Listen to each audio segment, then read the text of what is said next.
Hey everybody, it's Zach. Welcome back to the Heroverse. And guys, we are finally here today. I'm here to do my spoiler review. I'm actually with my bro, Nick, at Spark Clover. Nick, say what's up. Hello. I know you I'm guys back. have been awaiting this spoiler review. I know you guys have been eager to get my spoiler thoughts on the movie. I did my non-spoiler last Thursday. I saw the movie again on Friday in IMAX, and I said I was going to do my spoiler review then. I didn't do it because I had a major headache. It was a late show. And I've kind of just been super busy, but now we're here. I'm with my bro. We're gonna give this will not be a long video. We're gonna give our highlights of what we thought about this movie, kind of like our standout moments and what we really enjoyed about this movie. I'm gonna let, of course, my bro Nick go first. Nick, what did you think? Spoiler thoughts on Guardians of the Galaxy, Volume 3. It was really good, down to the music, down to the settings. Literally everything about it, really good. Definitely one of the top movies after coming off of some of the other movies like Ant-Man. Like Shang-Chi and all those other things, like Shang-Chi, Yeah. No Way Home, all those things. Because those are the standouts of Phase 4, like Shang-Chi, No Way Home, Wakanda Forever was in Phase 4. So yeah, those were it definitely, in this phase of Phase 5, I definitely think it is the best movie of Phase 5 to date. I think it's definitely over Ant-Man. Would you agree with that? Yeah. Yeah, so I think, and some people, said that, this movie should have kicked off Phase, 5, but, we're not the ones in charge of Marvel, so, they did Ant-Man first, which I thought was right, and then they did this movie. But I definitely think it gives the MCU, it kind of, gives the fans that haven't really been, rocking with the MCU kind of it kind of brought in a new light to the fans that haven't been rocking with the MCU. This movie really did that, made people more invested again and invested again. So I really think that this movie, James really left Marvel in a good way with kind of giving fans hope again for some people that haven't been rocking with the MCU since Phase 3, since Endgame. But what were your standout moments of this movie before I kind of give my personal opinions? Did you have any favorite scenes? I have a couple. Loved when one of the best scenes I think definitely in the movie was Adam Warlock, "Don't be rash." He says, "Don't be rash." I love that Don't be moment, rash. which is don't. She's because he just goes in all angry, And then once he sees that animal literally at gunpoint, he at just knife drops point. everything. She's yeah. Gamora's you take one step further, I'm gonna kill this furry looking thing. And he says, "Don't be rash." I love that rash. moment. Adam Warlock. Speaking of Adam Warlock for a minute, I loved that character. I understand he's not a dud. You know what I mean? In the comics, but I really appreciated how James Gunn addressed why he was stupid, because Aisha said you took him out of the pod. The chamber. Yeah, you took him out of the pod too early, so what do you expect? And I appreciated how that made sense, and I'm glad that Adam Warlock wasn't he brought in some comedic moments, but he wasn't the butt of the joke nonstop. He was a great counterpart villain. Great opening as well for the movie. Oh, 100%. Him flying into nowhere, that sequence was peak. Because at first I didn't know who was flying to nowhere. I couldn't tell what that was until people just gasped. And I was like, oh my god, that's Adam Warlock. I was like, oh my god. I was like, shit's about to go down. Because mind you, right off the bat. 100%. Mind you, this movie, I don't know what song it is, but we start off right away when the movie started off, we got the opening title card, the Marvel intro with all the highlighted moments of the Guardians of the Galaxy films. Yeah. And that already set the tone of what this movie was going to be. It also sort of sets a somber tone before kicking it up. Yeah, before kicking it off with Adam Warlock just coming in wrecking shop. That moment where Rocket was just in his room and Adam Warlock flies through the window, that sequence was so sick. And just seeing how much of a threat Adam Warlock was, I was like, oh my god. I knew right when he was flying into nowhere, shit was about to go down. And that sequence where he's fighting the Guardians, when he fought Nebula, took out Nebula, when he fought, dude, when Groot was wrapping around Adam Warlock and flying, and Adam was just flying around trying to get Groot off, that was so, it was so, like, brutal. You felt like this dude's not messing around. Like, he was sent by the High Evolutionary and sent by Aisha to, you know, get Rocket. You know, right when he's flying there, that Aisha is working with the High Evolutionary to get Rocket, you know, automatically, like, shit's about to go down. So that whole fight sequence was badass, especially when, like, Drax got involved, and he said, pick on someone your own size. I was like, bro, this is sick. Drax got a standout moment fighting Adam Warlock, too. Yeah. Like, they really showed his brute force. He held up for a while against them while everyone got smacked almost instantly. 100%. I thought that was such a great way to kind of kick off the film, but before we got into all the craziness, the somber tone of, like, Rocket listening to that song, and then we see just how, like, you know, how broke Peter still is over Gamora, even coming off of the Christmas special. Exactly. Like, you really can see that he's not over Gamora. You know, Rocket is in his own headspace, and Rocket even said to Nebula, like, I can't talk to Quill. I'm not good with emotions. And we go into this story about why Rocket is not good with emotions. We go into that, and it made so much sense when he said that to, of course, you know, Nebula. Like, I'm not the one to do that. You know, you should do that. Because in a way, Nebula understood what Quill was going through, because that was Nebula's sister that died too. So she has that connection with Quill. I'm like, I understand what he's going through. You know what I mean? I loved that. I loved those moments. I kind of loved how we kind of started with that somber tone with the music, and really set up, like, this movie is not going to be your jolly-go-lucky Guardians movie. It's going to be a very serious toned movie with some funny moments.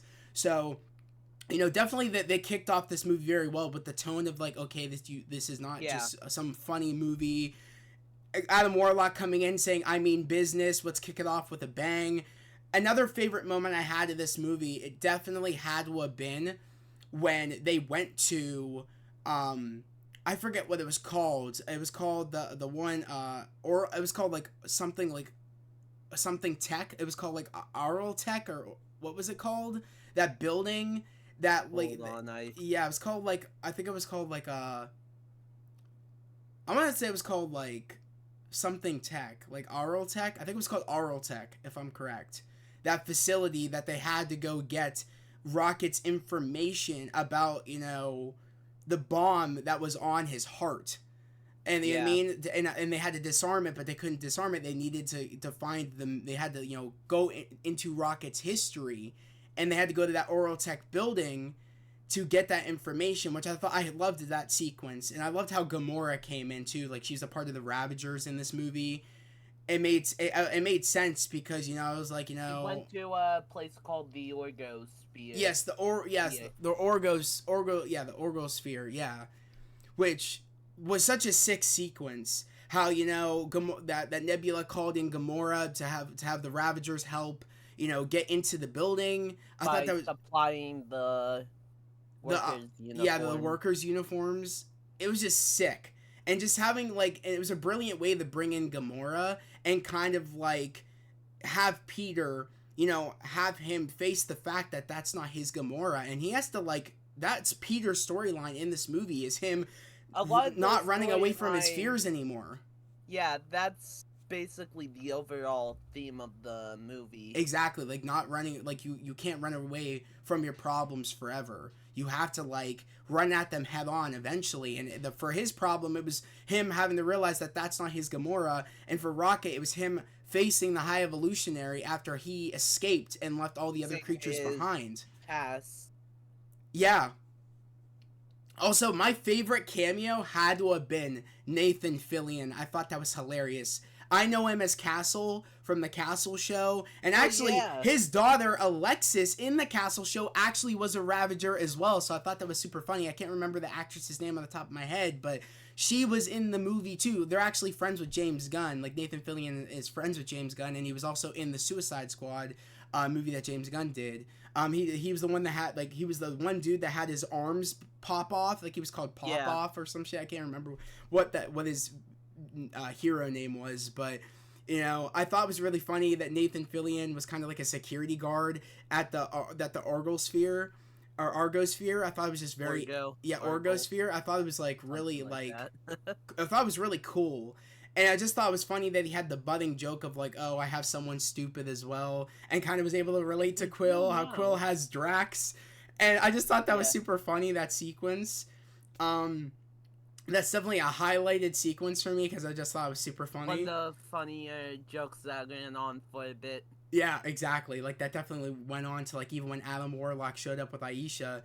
And, Aisha's like, show this Ravager that we mean business. And is also Aisha is trying to also show those guards of the Orgosphere that, we mean business. We're not playing around. And, of course, Adam Warlock, being dumb as he is, he just blasts that dude to the point where, like, dude, he was just a skull at that point, which was so funny. He, incinerated that Ravager, and I thought it was hilarious. He's like, no, she's like, I didn't mean incinerate him. I meant show him that we mean business. And she's like, I did show him that we meant business, Mom. And I was like, I just thought that was super funny. And that murdered him. he outright murdered him. And I just thought it was funny because, like, Adam Warlock, the creature that was with the Ravagers, I believe so, Adam Warlock says, oh, like, he's sad, you know what I mean? He's like, that makes me sad that the creature is sad. I don't feel so well. You know what I mean? Me doing that didn't make me feel so well. And of course, James Gunn's wife is also in the movie, and she's the one that got shot in the leg. And she said, oh, he's an idiot. And then, of course, that's when Nathan Fillion's character is like, yeah, I have one of those too. And it's the budding joke that you said that just keeps going on. And it's just, the jokes in this movie just felt so natural, and it didn't feel forced. I loved it. James really killed it with the jokes in this movie. That's any Guardian. That's movie. True. He really does kill the comedy, and the jokes don't feel very forced. And, one of the things I also really enjoyed is that Adam Warlock ends up carrying around that furry creature the entire time. It ends up becoming his pet, which I thought was very funny. And then that's when the whole don't be rash thing comes in, because he ends up coming in there with the creature. He flies, like, at the end of the movie, flies head on in there with the creature. And then that's when Gamora's like, you know what I mean, you better leave, you better, one more step, the creature gets it, don't be rash. That was probably the funniest joke that made me outright burst into laughter. Like, that probably was the funniest joke. Don't be rash. But also, one of the other scenes I really did enjoy has to be probably, I want to say, the sequence where they go to counter Earth with the creatures, and they're trying to find the High Evolutionary. And of course, the sequence where, Quill says that Groot and says that Nebula are going with him to go to the one big, pyramided building on, on counter Earth. And I love it because Drax and Mantis have to stay behind and look after Rocket. But I love the moment when, like, Nick, you could say it how it is. It's a funny moment. It's Marvel's first F-bomb where Nebula's trying to get into the vehicle. Literally. No,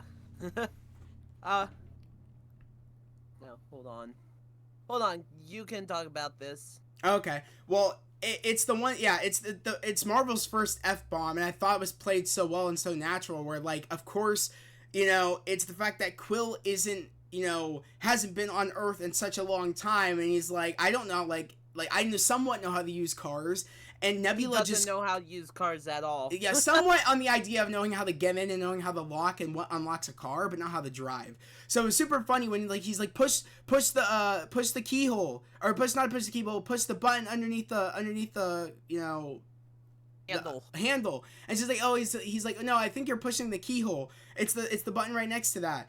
And he said, push the fucking button. I thought that was funny. Yeah. Like, open the fucking door. I thought that was super funny because it's like Quill was just saying, like, no, hit the button. Hit the button to get in the car. We're wasting time. Yeah. He's like, just open the effing door. Because by that point, it was like, God knows how much time was left, but there wasn't. It was really down to the wire once it got to that point. I thought it was super funny. It was so natural. It was like, okay, this is irritating me. Open the fucking door.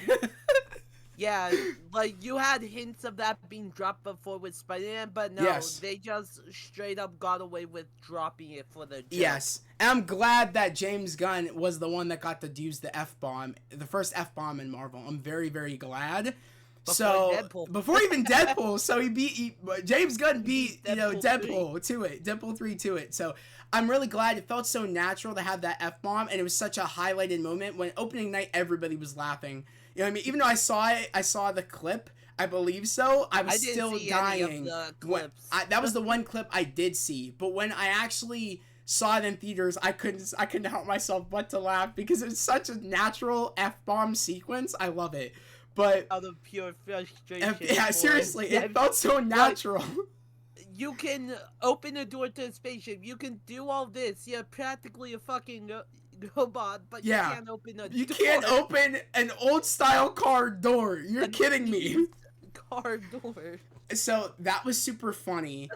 But also, the best fight sequence out of this movie, for me, is definitely the fight sequence where, like, Nebula has to stay behind, and it's Quill and it's Groot that go up to see the High Evolutionary and say, like, I need the code to help Rocket. And he ends up going up there, and then the whole fight breaks loose, where, like, Groot has all these guns underneath, brings all these guns out underneath, like, his branches, and he just gives Quill his guns, and he's just wrecking house. They're both wrecking shop. I love that sequence. It's probably one of the best fight sequences in Marvel. I love that sequence. It's badass. They really showed Quill's just fighting skills in this movie. I loved it. Quill had some great fight sequences in this movie with those blasters of his. I love it. So that's definitely a highlighted fight sequence for me, and I thought it was so cool when Quill jumped out of kind of like the ship when it was getting ready to take off. He jumps out with the Doctor. Building. And Groot just comes out after him and Groot ends up making like a glider, ends up making wings. Makeshift wings, like an Elytra from Minecraft. Badass. That was such a badass sequence, and it really shows how much Groot is like, kind of like, how much Groot is like advanced. You know what I mean? And like him growing. Exactly. Movie, like this. The new Groot is more built for fighting. Yeah, this Groot is a tank, honestly. And this Groot is built for fighting, and you really see it. That Groot is prepared for all sorts of, like all sorts of different kinds of combat. And I really loved that sequence. I thought it was really cool executing how much this Groot is, like, good with strategizing fighting. Yeah, like, he's using his branches to make shields. Yes. Making giant barriers. Yes, I just thought it was so cool. He was a unit in this movie, and they really showed it off very well in this movie. As we all know, like, Rocket wasn't in the movie very much because he was, he was like focused around saving him. Well, yeah, it was focused around saving him, and Adam Warlock hurt him to the point where, like, again, he was like, he was on, what was it? He was unstable. He was on life support. Yes, Nick, that's like, the word. Technology that could save them instantly, but they couldn't use it because it would have triggered and they needed a code. They needed a code, and that's why they went to the Orgel, system or building. It was deleted from the computer, so they had to get the one dude, which is why they that's why they jumped out. Which that was so sick when he's like, when the one doctor thinks that Quill's sparing him from blasting him. And he said, "Oh no!" And he jumps out the window. Jumps out the window. Yeah. Lets him die. Like for the lands impact. on him. Like he took all that impact, that dude, and it just was so badass. And this movie was like I would say the darkest Marvel movie I would say we've ever gotten. I would say that this shit was pretty dark and grim. This movie with like having to deal with Rocket's backstory with the High Evolutionary. How the Guardians, it really shows that the Guardians will do anything to save their friend. This movie just was dark as shit and grim, and they had some funny moments, but like you see throughout the big. Yeah, this movie definitely was not made. Yeah, this movie definitely was not made for kids, so I definitely don't recommend a kid seeing this. It's PG-13, but there's a lot of. Like, you have to understand the characters to know where they're coming from. Well, yeah, mainly it's like, let's be real. You don't expect this from the Guardians movie, a movie like this. You don't expect it. But we kind of, we had it alluded where, like, when we knew we were getting Rocket's backstory, we knew it was dark. So that's why, you knew what to expect, but, like, I was not expecting it to be this dark. Yeah, the opening of the movie especially, like, I think it was even before the whole Marvel thing. Like, the Marvel opening, like, the MCU opening, like, it showed, like, the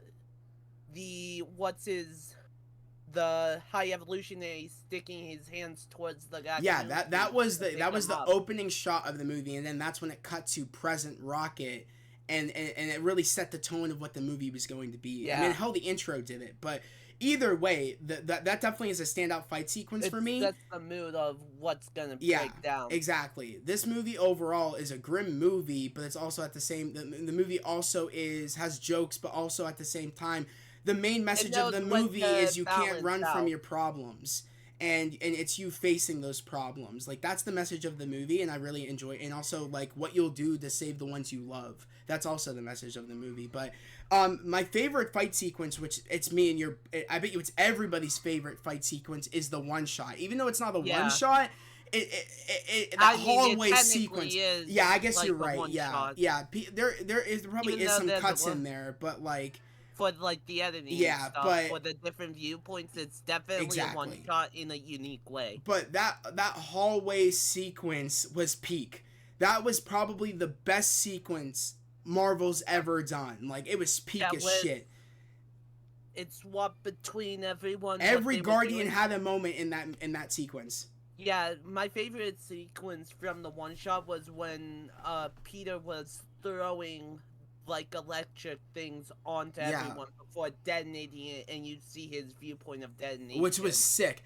It's definitely up there with that one shot. It's definitely up there. I was talking about it with Nick. I was saying that's definitely up there with Kingsman one shot like that.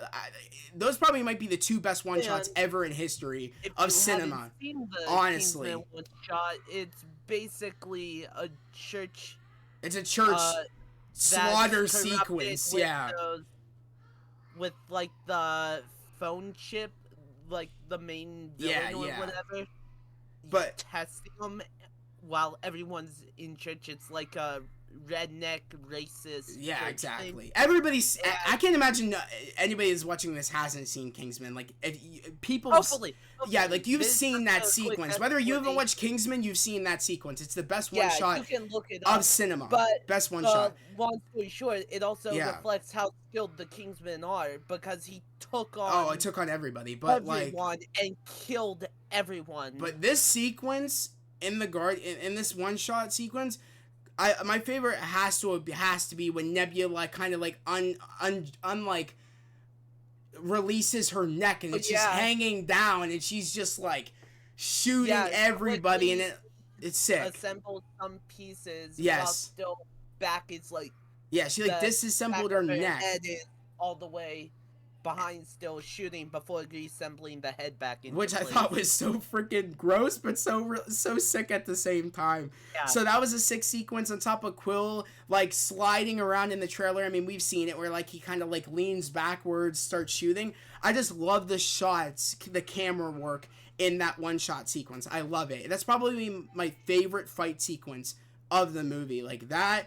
Then I would probably put, the Quill and Groot fighting up in the High Evolutionary ship, and then I would probably put the Adam Warlock versus the Guardians of the opening sequence. That really is the first fight sequence of the movie. But really how I don't know really what to say per se. Nick, what else do you have to say? Did you have any other standout moments, or do we want to get to how they kind of ended this movie off? We wrap it up. Okay, so really, I don't know. We end this movie where the Guardians split. It's like we got no one dying in this movie, which I thought Drax and I thought technically, if you think about it, the Guardians did die. Did die for a second. Before the password went through. Yeah, true. But in reality, no one died. But you could say the Guardians died. So in the sense of how the band disbanded, but there's a new group of Guardians with Rocket, Kraglin, Groot, Adam Warlock, and also one of the girls that were on the High Evolutionary ship, one of High Evolutionary's creations. I can't remember her name, and I can't remember the name of that species, but whatever. But I love that new version of the Guardians group. I do. I'm hoping we do potential. Exactly, and I hope we see the Guardians again. I don't want to not see the Guardians again. I mean, I'm a little worried if we do see the Guardians again. who will, like, I can't imagine what director They would want to need even James try to pick that Gunn up. for it. Exactly. Like, if they're gonna do Guardians again, they need James Gunn back to do it. I don't know if I feel comfortable with another director coming in to deal with the Guardians. In a sense, they have I feel like a director could do it because there's a lot of blueprints because of these three films.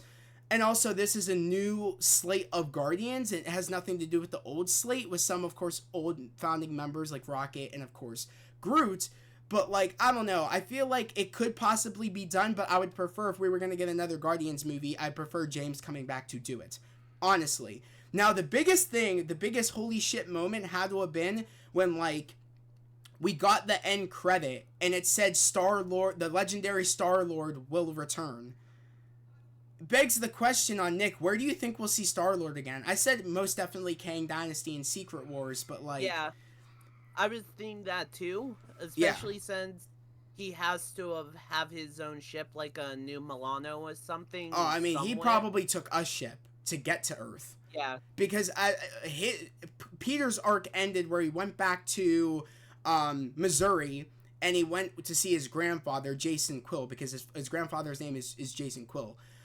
So he went to go see his grandpa, which after all these years, after he got abducted, of course, by the Ravagers, it was just a really nice moment because Mantis even said earlier on in the film, saying, you're so worried about this family, but what about the family that you left behind when you were taken by Yondu and the other Ravagers? Aren't you, like, worried about your grandpa? Like, aren't you worried about him? And that was really, like, that at the end of the movie, it was really Quill facing his fear, not running away from his fears anymore, and going back to see his grandpa and live with his grandpa. I thought that was so beautiful to end his storyline, but I know we're not done with him because it said the legendary Star-Lord will return, and I expect Star-Lord to return. I love that character. Nick, we both love that character. Yeah. So he could return in for the Avengers or whatever, and also be a part of the new Avengers. People also thought that we could, like, how it said the legendary Star-Lord will return. People think we're gonna get a Disney Plus series that's called the Legendary Star-Lord. I could see that. I'm not gonna lie, I would rock with it. It'd be pretty cool. Yeah, it's also kind of hard to work with because he's all the way in Missouri, where like 9% of the shit occurs in New York. Well, also there's no Avengers right now, and we know that we're getting the Avengers build up, like team build up. There are some Avengers, but not. Well, there's no group. There's no Avengers group right now. So in reality, we're gonna see the Avengers team being built up in Captain America: New World Order, but I'm thinking that we're not gonna get Quill back until Kang Dynasty. I think that's when we'll see Chris Pratt reprise his role of Star-Lord. I think we'll see him in Kang Dynasty, and I think we'll see him in Secret Wars. Other Guardians. And then hopefully, and I do think we'll see the other Guardians team. I don't think they'll wait to show us that team until like a next Guardians movie. I think we'll see that other team, the new Guardians team. I think we'll see them in Secret Wars. Like, we'll probably see them cameo. And they'll be fighting on another front because he could be involved in Secret Wars since that requires every single Marvel character. I told you, Earth is at risk big time. Yeah. So Quill is not going to sit back. Usually involves every hero on Earth. Yes. And Quill is technically a hero. Exactly, and they're gonna once they find out, they're gonna go get him, being like, oh, Quill is on Earth. We know of him. We got to go get him. They're going to know, trust me, that Quill is on Earth and he's going to get involved. Or he's just going to get involved himself because he's going to realize that Earth is in trouble. Yeah, so I'm excited. Secret Wars involves the Earth being in danger. I mean, yeah, it's a collection of heroes versus villains. The incursion. It's called an incursion where the Earth and another world are about to collide and they have to fight for it. 60s Spider-Man, like the 90s or whatever. Yeah. But the thing, Spider-Man. What do we think about Mantis going on her own journey? Because she left too. She went on her own little adventure. Because as we know, Mantis said that, for all my entire life I've worked for Ego, and I've done what Ego wanted, and for the longest time I've done what the Guardians wanted. I want to find out what I want, and this is what I want to do, is go find myself and go out and do my own thing. That was really sad, especially because the moment where like Drax is tearing up and saying goodbye to Mantis, that makes me cry every time I watch that movie. That sequence alone makes me cry. Yeah. You know what I mean? And the other other sequences that made me cry is when Rocket is with, what was it? Floor, Teefs, and what was the I forget was it was an otter? Was it Lila? Yeah, Lila, Yeah. Teefs, Floor. That sequence where like they're giving each other names, and also Rocket says like, "Oh, I want to fly rockets, or I want to fly ships, or I want to make ships, and we'll all fly away together." That sequence makes me cry every time. Yeah. Rocket, the moment where Rocket did wake up, and I can't talk about it because I actually might cry now. But that sequence makes me super upset, especially when the moment where like when Rocket says like when Drax, Nebula, and Mantis find out Rocket's okay and Nebula's crying. That part gets me. I can't. This movie effed me up. I cried about 5 times. Definitely Rocket and Nebula understand each other. Yeah, exactly. Yes, exactly. Because they've both been put back together and have went through torture. And I mean, they were the only surviving Guardians when the snap happened. You know what I mean? They were the only ones, and they only had each other. So that's why when Rocket woke up, he said, "Where's Nebula?" So it really shows that they really care about each other. You know what I mean? Yeah. Whether they might not say it, they definitely do. But also, Nebula staying on Nowhere, rebuilding Nowhere, and also Drax kind of, the really touching moments when Nebula told Drax, "I need you to stay here because, you weren't meant to be a destroyer, you were meant to be a father." I loved that moment because at the end of the day, Drax was a father before Ronan killed his family. So that was just really touching that Drax is going back to his roots. So yeah. But other than that, though, like I give this movie, like I said, guys, it's a 10 out of 10. This movie's perfect. One of the standout movies for this new phase. And also, this, I would say, and I want to know your opinion, this is the best, in my personal opinion, this is the best Guardians movie out of the previous 2. How I would rank them is Guardians 3, Guardians 1, and then Guardians 2, personally. How would you rank them? I would go 3. I think I would go the way yours is. Yeah. So, honestly, like, I definitely think it's the best so far of Phase 5, and it is definitely the best of the Guardians trilogy. Now, people are also saying, what is the best trilogy in the MCU? Iron Man, Thor, Captain America, Ant-Man, or Guardians of the Galaxy? What do you say, Nick? I'll say Captain America. I still say Captain America, too. And also, Spider-Man, the Spider-Man trilogy, I totally forgot. Yeah. So, it's one of those things where I would probably do Captain America, Guardians, Spider-Man, Iron Man, Ant-Man, and then Thor. That's probably how I would do it. Wow, you really put Thor last. Dude, I'm sorry. I rock with those Ant-Man movies. I don't care what people say. I rock with the Ant-Man movies. And I love... Actually, I don't know. Would I put... I would probably put Iron Man way over the Thor movies. Because, I love Thor. Actually... The only issue no. I'm doing Thor... Hold up. Thor, then Ant-Man. Okay. Then Iron Man. Or Iron Man, then Ant-Man. Okay. Iron Man trilogy would be a bit lower for me because my issue is that Iron Man's character development is literally across every single movie he's in. That is true. So I would say, Iron Man... Because his character is so complex and it's not 3 movies that solves it. You know what? I'm gonna say Thor. I'm gonna say Ant-Man, Thor, then Iron Man. That's what I'm gonna do. That's my final thing. Yeah. Because I rock with the Thor movies, but I like the Ant-Man movies, I think, a little bit more. So, personally. You like the dude who got trapped for a little too long? Yeah, he got trapped for like 5 years in the quantum realm. 5 seconds more. Yeah, for him, 5 seconds for him. But yeah, this movie was great, guys. You know what I mean? Yeah. You know, I'm glad I did the spoiler review. Like I said, I wanted to do it. I'm glad I was able to do it, and I'm also me waiting made it where Nick joined in on the spoiler review and got to talk about his highlighted moments of the film of the film. So I'm really glad that Nick, you came on and did this video with me. So guys, go subscribe to Nick's channel at Spark Clover. Go subscribe to him. You know, Nick, what's the goal that you're trying to get to, dude?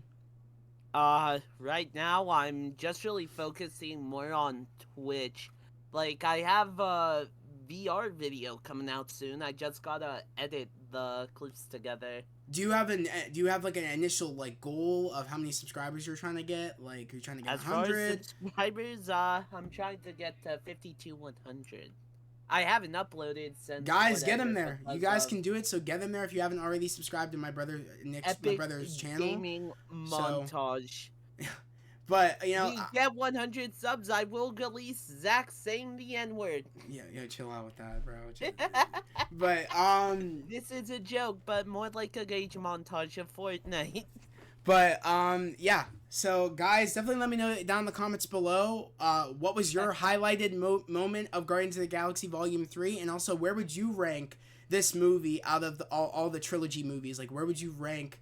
Or actually, where would you rank this movie and the Guardians trilogy, and where would you what would you say is the best trilogy in the MCU? Definitely let me know down in the comments below. But yeah, guys, again, here, if you're new to the channel, subscribe to the channel, post notifications, like this video. I would love to have you guys here, part of the family, part of the channel. We're all about spreading love, positivity, and motivation. And yet again, guys, we're almost to 700 subscribers.